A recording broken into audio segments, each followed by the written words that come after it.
Bonsoir à tous. Nous consacrerons la dernière partie de cette émission à vos questions SMS. À Copenhague, la France veut être en pointe et Nicolas Sarkozy affirme vouloir mener un leadership en baissant nos émissions de CO2 dès 2020. Tout cela se fait en pleine polémique autour des chiffres du réchauffement climatique. Ils auraient été piratés et on accuse finalement, pour résumer la situation, les scientifiques d'avoir aggravé la situation pour faciliter un accord politique international. Nous avons intitulé cette émission « Climat, a-t-on réchauffé les chiffres ?»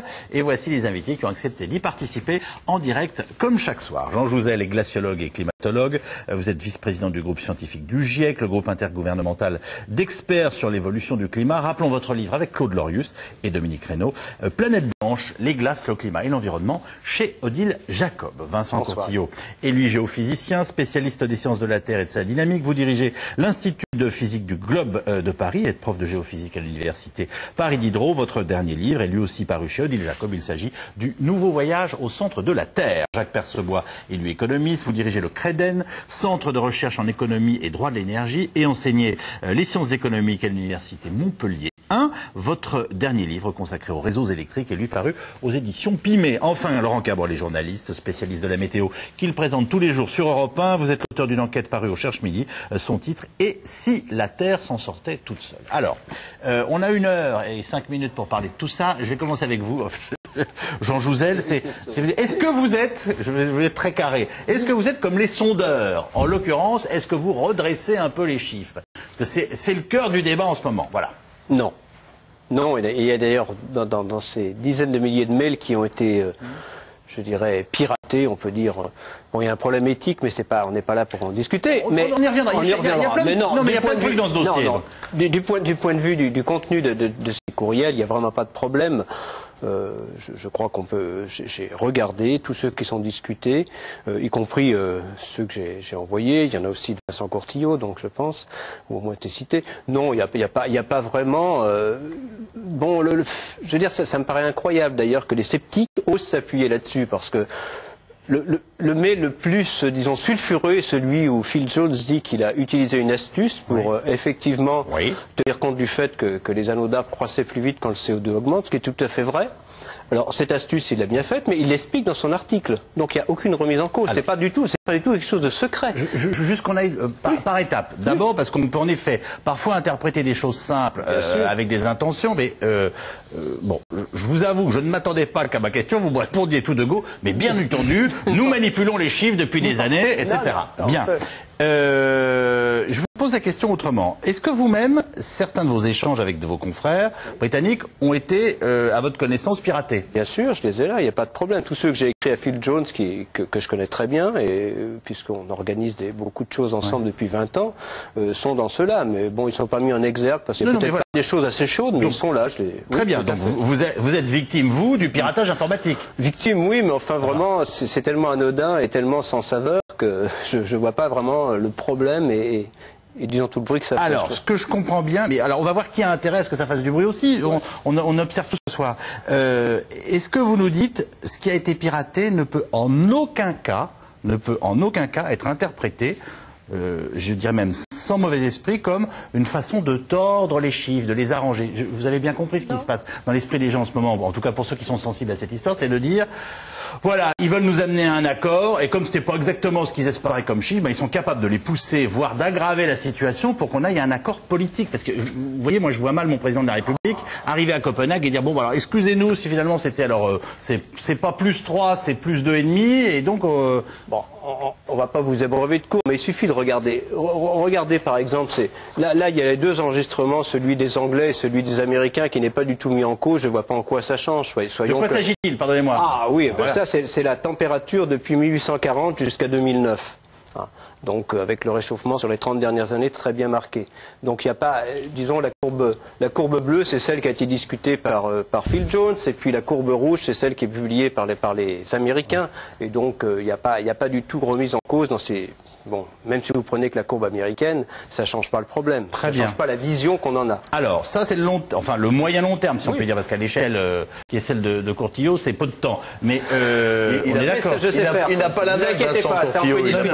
On va y revenir. Je l'ai. Attendez, juste une chose. Justement. Il y a la question du réchauffement climatique, et il y a 2, puisque c'est ce dont on discute à Copenhague, sinon on ne serait même pas réunis ce soir, le rôle de l'homme dans tout ça. Est-ce que vous comprenez? Voilà, alors. Ouais. Et est-ce que vous pensez qu'on a pu tirer les chiffres pour nous expliquer que nous étions responsables de quelque chose dont nous ne sommes pas responsables ou dont les causes peuvent être trouvées ailleurs? Vous comprenez le sens de ma question? Oui, donc Et prenez un peu de temps pour me répondre. Voilà, bon, je continue à dire qu'on n'a pas tiré les chiffres. C'est d'ailleurs le diagnostic de nature.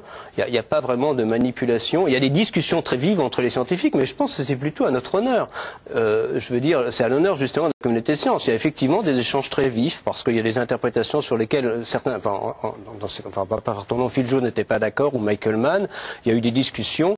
On les suit très bien et moi je ne vois pas en quoi cela remet en cause le fait de l'intégrité de notre communauté scientifique. Ensuite, je le redis, le mail le plus sulfureux, on parle d'une astuce. Cette astuce est effectivement utilisée. Elle est très bien expliquée dans l'article qui a été publié et c'est pas un article essentiel d'ailleurs.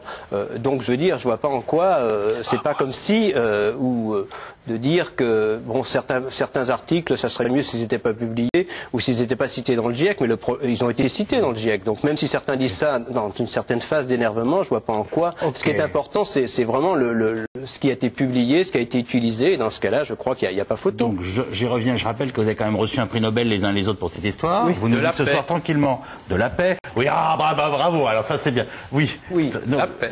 Oui, très bien. Donc vous avez reçu un prix Nobel de la paix pour cette histoire. Vous nous dites ce soir, ça fait des années que j'ai le plaisir de vous accueillir à la radio, à la télé pour discuter de tout ça. Donc, je n'ai à titre personnel évidemment aucun doute quant à votre bonne foi, mais il y a un moment où on peut être...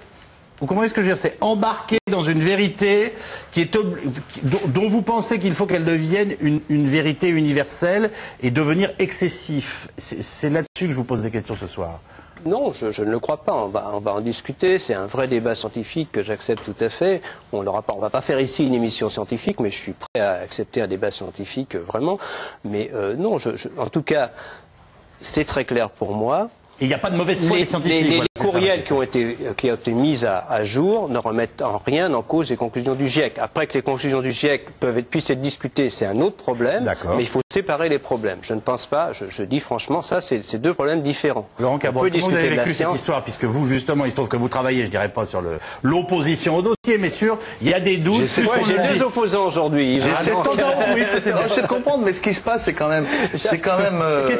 En fait, c'est ma question. C'est quand même original, il y a une avancée très nette, c'est que jusqu'à présent le GIEC était un bloc homogène qui rien ne transpirait.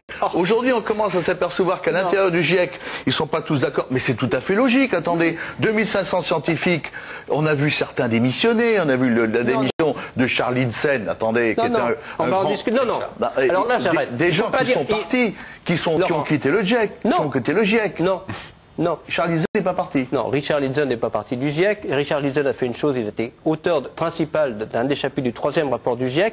Il a dit à la télévision qu'il n'était pas il n'a pas retiré du tout sa signature. Il a dit à la télé qu'il n'était pas très content du résumé pour décideurs, tout simplement parce qu'il n'avait pas été vraiment cité, ce qui est le cas à peu près pour tous les auteurs du rapport du GIEC.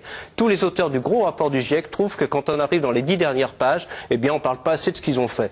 Bon, il l'a dit à la télé, c'est tout, mais c'est plus des problèmes d'égo que de controverses scientifiques.